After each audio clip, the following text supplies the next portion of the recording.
कैलाश की निवासी नमो बार बार हूँ, नमो बार बार हूँ, नमो बार बार हो।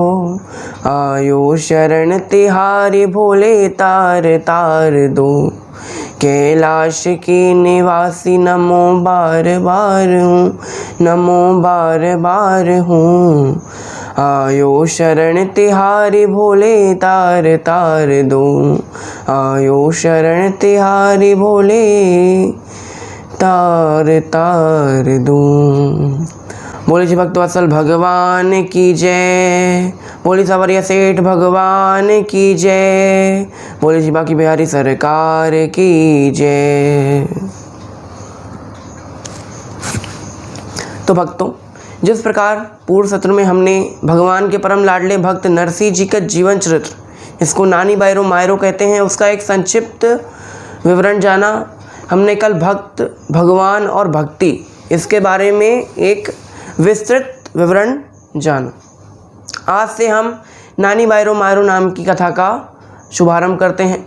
तो सबसे पहले हम नरसिंह जी के जीवन चरित्र यानी नरसिंह जी के जन्म कैसे हुआ, किस प्रकार वो बड़े हुए, बड़े होते समय उनके साथ क्या क्या चरित्र हुए, ये सारी बातें हम आज करेंगे। लेकिन उससे पहले यदि आपने हमारे चैनल को अभी तक सब्सक्राइब नहीं किया है तो प्लीज़ हमारे चैनल को सब्सक्राइब कर लें एवं इस बेल आइकन को भी अवश्य दबाएं, जिससे आपको हमारी नई आने वाली वीडियोस की सूचना सबसे पहले प्राप्त हो। तो आइए शुरू करते हैं।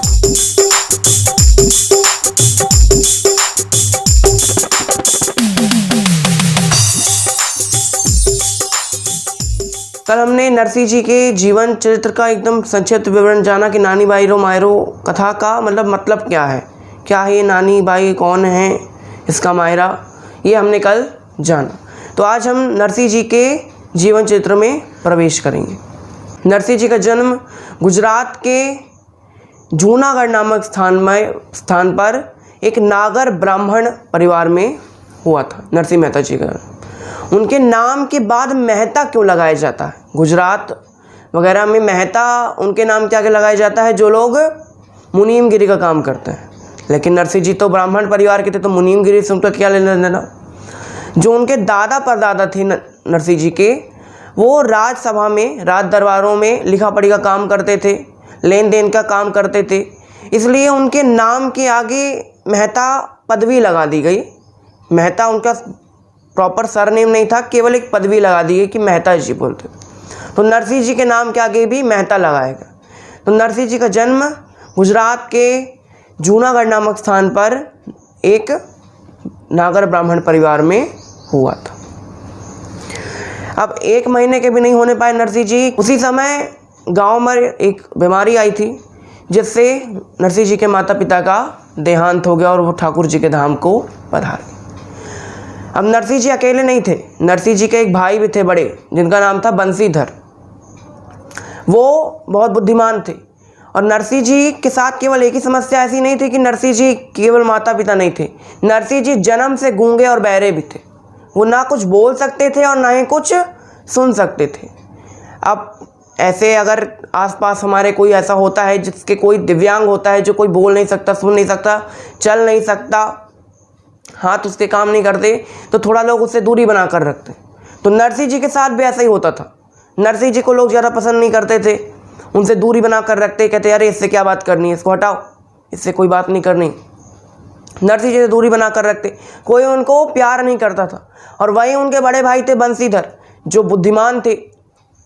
तो लोग उनके पीछे पीछे एकदम, अरे बंसीधर बंसीधर बंसीधर, दिन भर उनके आगे पीछे बड़े बड़े लोग घूमे, क्योंकि वो बुद्धिमान थे। और नरसिंह जी गूंगे बहरे थे, उनको बुद्धि भी नहीं थी कि उनको क्या करना है, क्या सुनना है, क्या बोलना है। और नरसिंह जी की एक दादी भी थी, तो दादी उनका पालन पोषण किया करती थी, क्योंकि माता पिता नहीं थे और भाई काम में व्यस्त रहते थे, बड़े अफसर बन गए थे। तो जो दादी थी नरसिंह जी की, वो उनका पालन पोषण किया करती थी। अब दादी, बूढ़े लोगों का क्या काम होता है, बड़े बड़े सत्संग में जाना, सत्संग में जाती थी, मंदिर जाती थी, तो नरसिंह जी को साथ में लेकर जाती थी। आजकल के कहीं कोई नया मॉल खुलता है, नया मेला लगता है, तो वहाँ पे माता पिता लेकर जाते हैं, वहाँ पर भी लेकर जाइए आप, ऐसा नहीं है कि आप मत लेकर जाइए, बिल्कुल लेकर जाइए, लेकिन सत्संग में कभी नहीं लेकर आते हैं। अगर बच्चे को सत्संग में जाने का मन भी है ना, तो भी बोल देंगे अरे तुम क्या करोगे वहाँ जाकर, बोर हो जाओगे। तो जिस बच्चे को सत्संग का मतलब भी नहीं पता, आपके एक शब्द से वो जान जाएगा कि सत्संग अर्थात बोर होना होता है, कथा अर्थात बोर होना।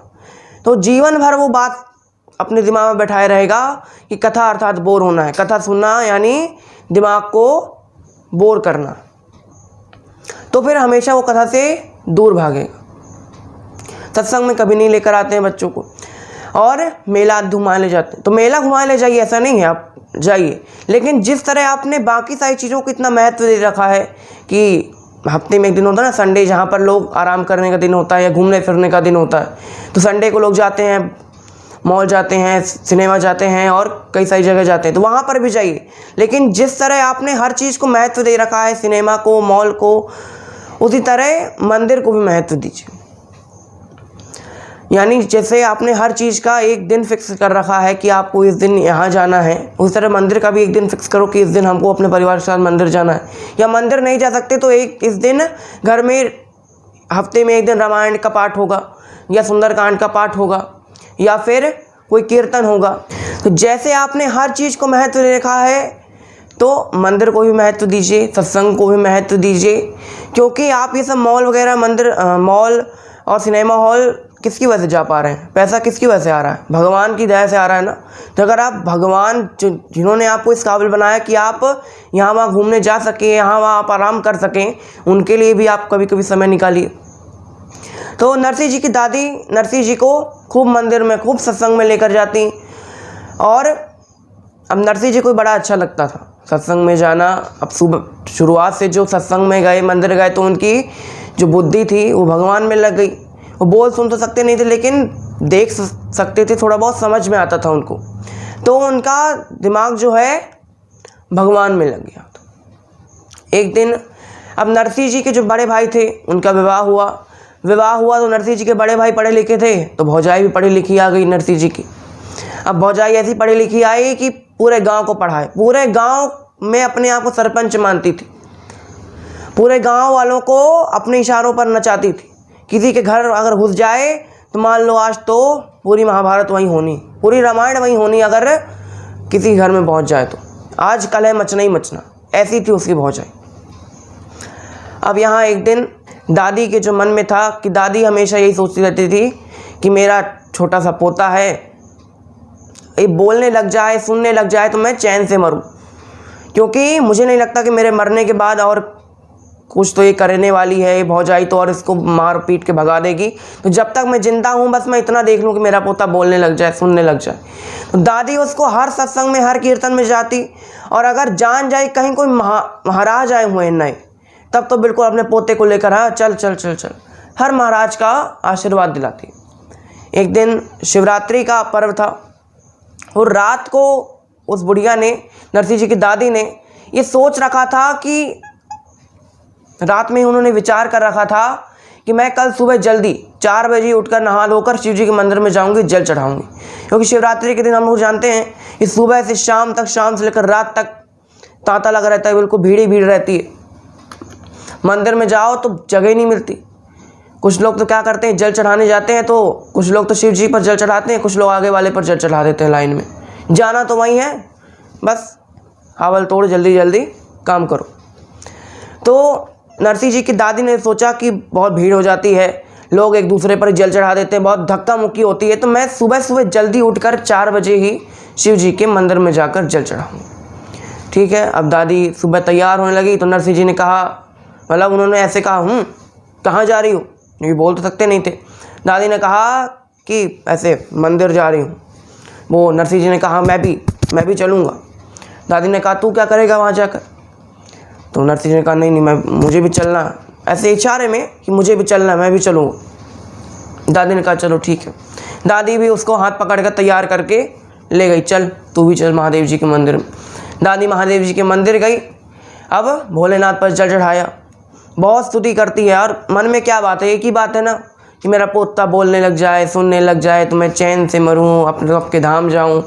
तो अब बूढ़ी अम्मा भगवान पर जल चढ़ा रही हैं, भगवान की स्तुति कर रही हैं। सावन का महीना आने वाला है, हम लोग भी भगवान की छोटी सी स्तुति करते हैं। कैलाश के निवासी नमो बार बार हूँ, नमो बार बार हूँ। आयो शरण तिहारी भोले तार तार दो। कैलाश के निवासी नमो बार बार हूँ, नमो बार बार हूँ। आयो शरण तिहारी भोले तार तार दो। भक्तों को कभी शिव तूने निराश ना किया, मांगा जिन्हें जो चाहा वरदान दे दिया। तू गंगाधार ओंकार मुक्तिधार तू मुक्ति द्वार तू। आयो शरण तिहारी भोले तार तार दो। तो नरसिंह जी की दादी और नरसिंह जी भगवान शिव पर जल चढ़ाएं और खूब स्तुति करें। अब मंदिर में जैसे ही दादी ने सोचा कि चलो मंदिर की परिक्रमा लगाते हैं, परिक्रमा लगाने की जैसे ही पीछे मुड़ी तो क्या देखा, कोने में एक महाराज जी बैठे हुए थे। महाराज जी कैसे थे, एकदम ऊपर का हिस्सा एकदम चिकना, एक भी बाल नहीं, एक और बढ़िया गेरुआ वस्त्र पहने, खूब रुद्राक्ष की माला पहने हुए हैं, बढ़िया चंदन लगाए, अब बैठे हुए हैं। दादी ने सोचा कि अरे वाह, ये महाराज तो नए लगते हैं, आज तक कभी देखा नहीं गांव में। तो दादी ने सोचा कि चलो इतने सारे महाराजों का आशीर्वाद दिलाया है कि मेरा पोता बोलने लग जाए, लेकिन कोई काम नहीं हुआ, तो एक बार इन महाराज का भी ट्राई करके देख लेते हैं, हो सकता है कुछ फ़ायदा हो जाए। तो दादी अब महाराज जी की तरफ देखती। महाराज जी जैसे देखते हैं कि बुढ़िया मेरी तरफ देख रही है, आने की कोशिश कर रही है। महाराज जी अभी तक तो बहुत टुकुर टुकुर देख रहे थे, यहाँ वहाँ कोई आए तो मुझे दक्षिणा दान दे।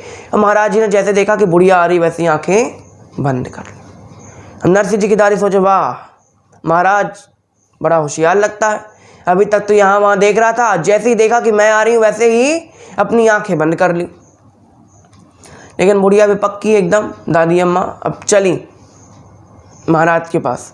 महाराज से कहती है, महाराज ओ महाराज, ओ महाराज, ओ बाप जी, महाराज ओ महाराज। अब महाराज तो कुछ बोल ही नहीं रहे। उन्होंने सोचा कि चलो कुछ भगवान का नाम लेते हैं, हो सकता है भगवान का नाम लेने से मान जाए। उन्होंने देखा कि गोपी चंदन लगा हुआ, तो उनको लगा कि मथुरा का महाराज होगा। ठीक है, तो कहा महाराज जय श्री कृष्णा। महाराज तो भी नहीं बोले। फिर उनको लगा हो सकता है वृंदावन का महाराज होगा। बोला महाराज जय श्री राधे, जय राधे राधे। महाराज तो भी नहीं बोले। उनको लगा कि अयोध्या के महाराज होंगे, तो कहा कि जय राम जी की। महाराज फिर भी नहीं बोले। फिर नज़र रुद्राक्ष की मालाओं पर पड़ती, तो बुढ़िया सोचती है कि आज शिवरात्रि का दिन है और महाराज नए लगते हैं, रुद्राक्ष की माला पहने हुए हैं और शिव जी के मंदिर में बैठे हुए हैं, हो सकता है काशी के महाराज होंगे, किसी शिव मंदिर के महाराज होंगे। तो कहते हैं जय महादेव की महाराज। महाराज तो भी नहीं बोले। लेकिन बुढ़िया तो पक्की, अब महाराज महाराज महाराज महाराज, अरे बोलो तो सही, अरे आंखें खोलो, आंखें खोलो, महाराज महाराज महाराज। महाराज सोचें कि अब अगर मैंने आंखें नहीं खोली तो अब मैं अपना मंत्र भूल के महाराज महाराज करना शुरू कर दूँ। महाराज ने आंखें खोली। कहा क्या हुआ भाई? कहते महाराज अगर तुम आंखें खोल लेते तो क्या मैं तुम्हारा कमंडल और रुद्राक्ष की माला लेकर भाग जाती क्या? महाराज ने कहा मैंने आंखें इसलिए बंद कर ली क्योंकि तुम लोग बुढ़ियों लोगों को ना सत्संग में कभी जाती नहीं हो, किसी मंदिर अच्छे से जाती नहीं हो, बस दिन भर पंचायत ज़्यादा रहती। सत्संग की बातें नहीं करेंगे, भगवान को कैसे प्राप्त करना ये बातें नहीं करेंगे, दूसरी बातें घड़ी करेंगे। कौन दूसरी बातें? महाराज कहाँ से हो, कितने बच्चे हैं, पत्नी लड़ती तो नहीं थी, क्यों महाराज बने, कितना पैसा कमाते हो, ये सब फलाना बातें करते हैं। कौन जात के हो, कोई कौन धर्म के हो, तो सत्संग की बातें नहीं करते, उल्टी पुल्टी बातें ज़्यादा करती, इसलिए मैंने आंखें बंद कर ली। तो बुढ़िया ने कहा नहीं मैं ऐसा कोई बातें नहीं करने आई हूँ, मैं आपसे कोई मांगने भी नहीं आई हूँ कुछ ऐसा कि मुझे धन चाहिए, मुझे पुत्र चाहिए, मुझे नाती चाहिए, पोते चाहिए, मैं ये सब भी मांगने नहीं आई हूँ। ये सब तो मेरे पास है खूब, मेरा बड़ा पोता बहुत बड़ा अफसर है, तो मेरे पास ये सब तो है। तो महाराज ने कहा तो फिर क्यों आई हो? कहा कि महाराज मेरे जीवन में केवल एक ही दुख है कि मेरा ये जो छोटा वाला पोता है ना, ये बोल नहीं सकता, ये कुछ सुन नहीं सकता, तो मैं बड़ी परेशान रहती हूँ। अभी तो मैं जिंदा हूँ तो मैं सोच रही हूँ कि अपने पोते को बोलता हुआ और सुनता हुआ देख कर ही मरूँ, क्योंकि भौजाई तो ऐसी लगती नहीं है कि कभी आगे चल कोई इलाज करवाएगी मेरे मरने के बाद। हो सकता है इसको घर से बाहर निकाल दे। उसकी भौजाई बड़ी क्रूर है, दिन भर लड़ाई करती है, मुझसे भी लड़ाई करती है और इससे तो बिल्कुल बैर रखती है। दिन भर चिल्लाती थी उसकी भौजाई, ये गूंगा कठो आ गया हो, कि बहरो कठो आई गए हो, दिन भर इसकी हावल जोई करो।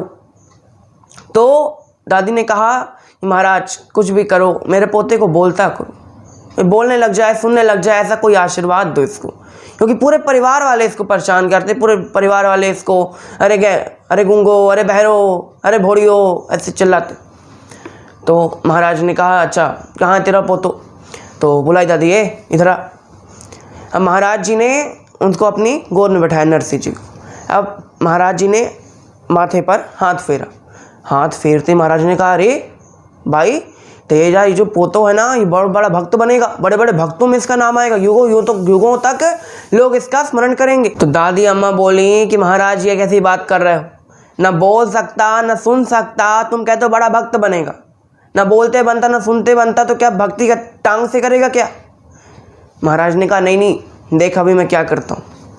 महाराज जी ने नरसिंह जी के कान में अपना मुंह लगाया और उनसे धीरे से कहा बोलो बेटा राधे कृष्ण, बोलो बेटा राधे कृष्ण, बोलो बेटा राधे कृष्ण। तीसरी बार जैसे बोला बोलो बेटा राधे कृष्ण, जन्म के गूंगे बहरे नरसिंह जी राधे कृष्ण राधे कृष्ण राधे कृष्ण राधे कृष्ण।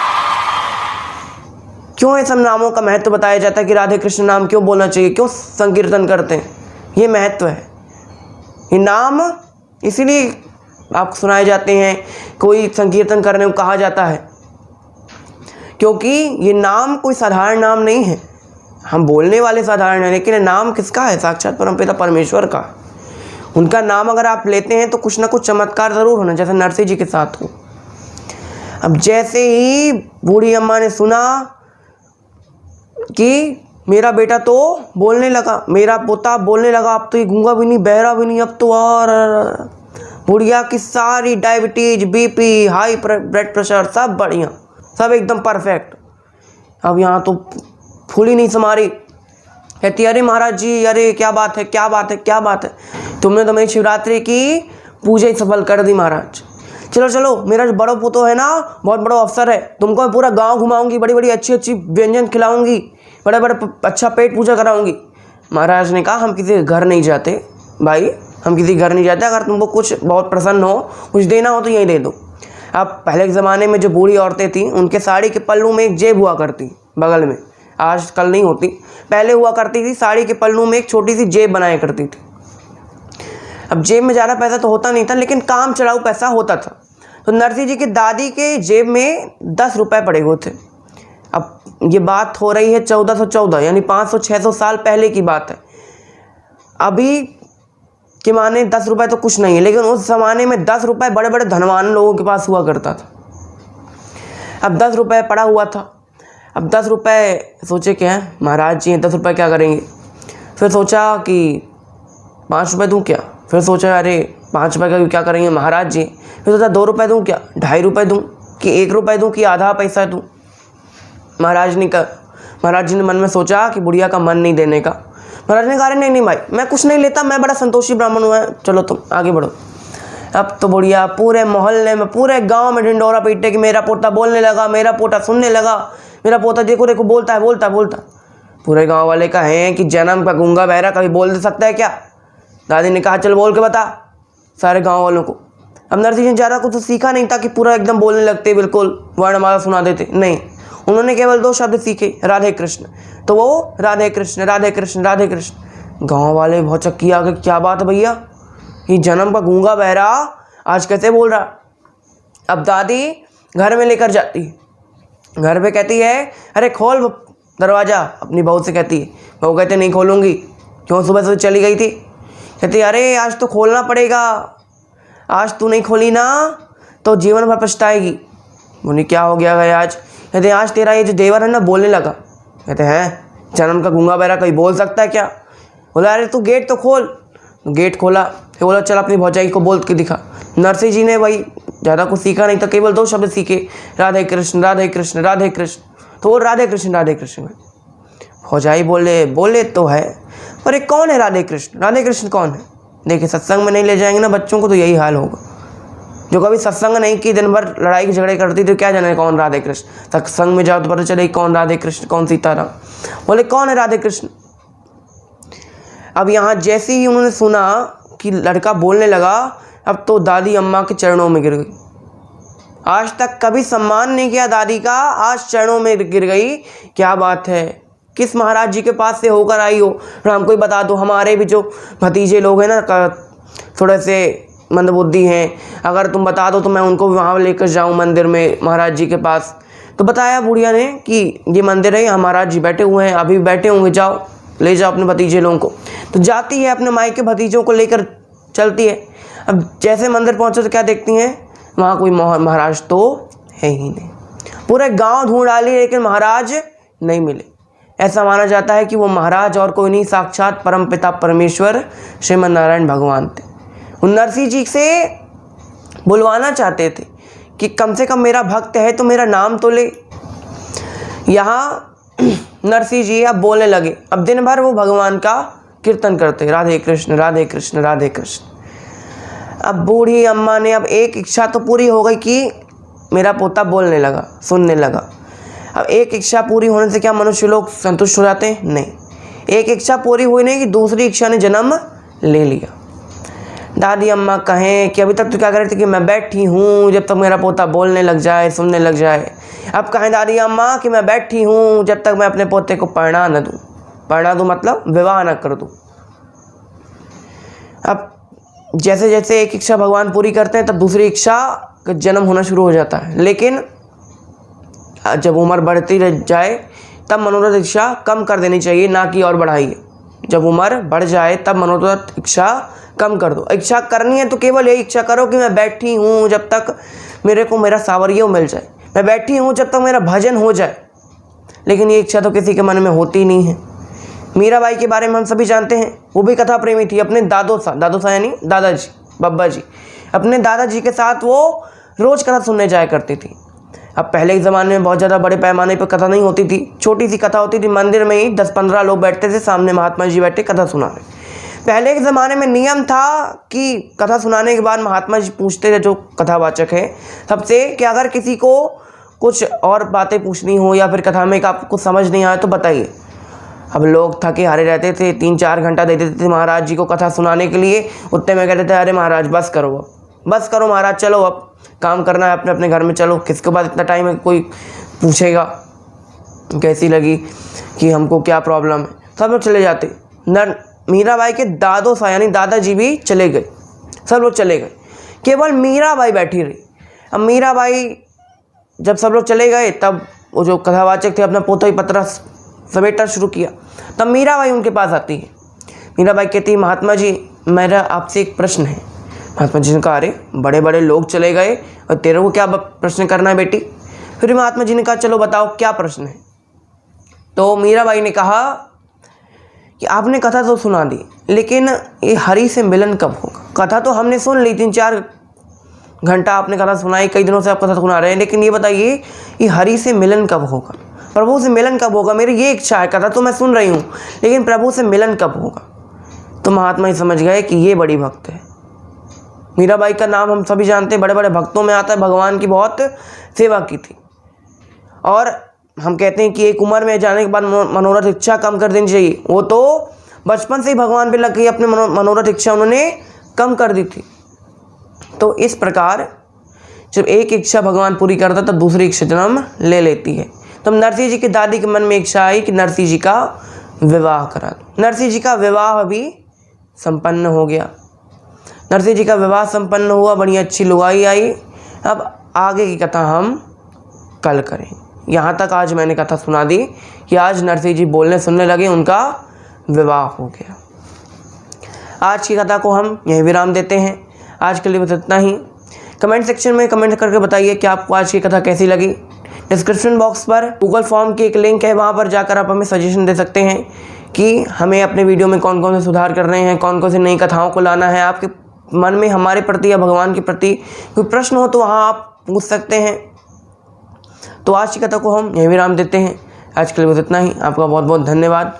घर पर रहिए, सुरक्षित रहिए, मुस्कुराते रहिए। जय श्री राधे।